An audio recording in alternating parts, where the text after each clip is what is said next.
Okay, number one, this is the situation. I have a skin disorder that destroys the pigmentation of the skin. It's something that I cannot help. Okay, but when people make up stories that I don't want to be who I am, it hurts me. So it is. It's a problem for me, okay? I can't control it, okay? So when did this start? When did the color of your skin start to change?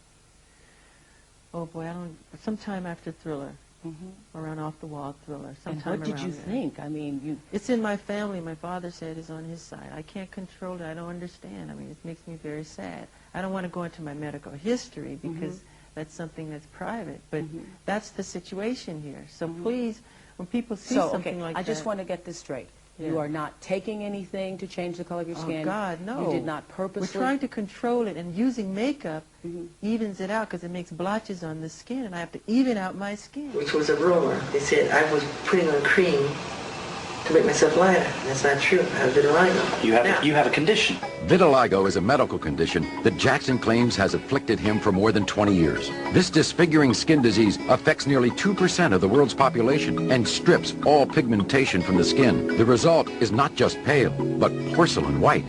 The beginnings of the vitiligo started happening relatively early. You know, he even was trying to hide it from me. He tried to hide it for quite a while. You know, we'd always try to cover with makeup and even out his skin tone and everything until it just got so extensive. I mean, it's all over his body. We were always trying to hide it and cover it for the longest time until he just had to tell Oprah and tell the world, listen, I'm not trying to be white. I have a skin disease. The loss of pigment exposes vitiligo sufferers to great risk of skin cancer, requiring constant shade from the sun and thick makeup or sunblock to lessen the exposure. You know, in the beginning, I tried to cover the light spots to the darkest part of his skin, but then it became so extensive that we had to go with the lighter part of the skin because his whole body was reacting. He'd have to be in complete, full body makeup every inch of his body. You know, so it was easier to make the transition to him being to the lighter shade that he something is. called vitiligo, which is quite a disfiguring skin condition, and I think people don't realize how unbelievably psychologically handicapping something like that can be, because if you think about it, every day you wake up and your physical appearance is changing, you're depigmenting, and if you look at it from a racial perspective, you almost feel as if you're losing your racial identity, your family identity, if that's happening. So he hasn't changed his color. It truly is an illness that is just taking the pigment out of his skin. The melanocytes are killed. It's called vitiligo. It's believed to be an autoimmune disorder. And what happens is you want to even out the skin tone. And a lot of people that have vitiligo, what they do is they depigment as a whole. Now, what happens when you're a famous Afro-American star that does that, though, you're seen as rejecting your culture, as rejecting your race, even though it's something that's quite widely practiced for people that have this condition and quite severely have it. See, Linda, this is not speculation. I know him very well. He's a good friend of mine. And I've been to his house, and I actually saw this condition many, many, many years ago. I was watching it with a friend of mine, and as soon as he said that, I knew it. I met a lady that told me this in November, and I told people, and I said, yeah, I did, and they didn't believe it.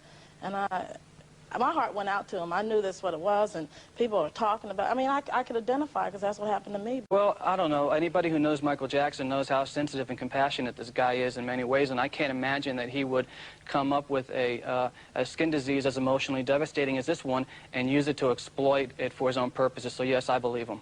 Michael? We believe that he does. The picture in the National Enquirer, that very revealing picture where you suddenly see his, you know, Michael is always concealing his arms and his hands, and that's why he started with the glove. That was the real reason, yes.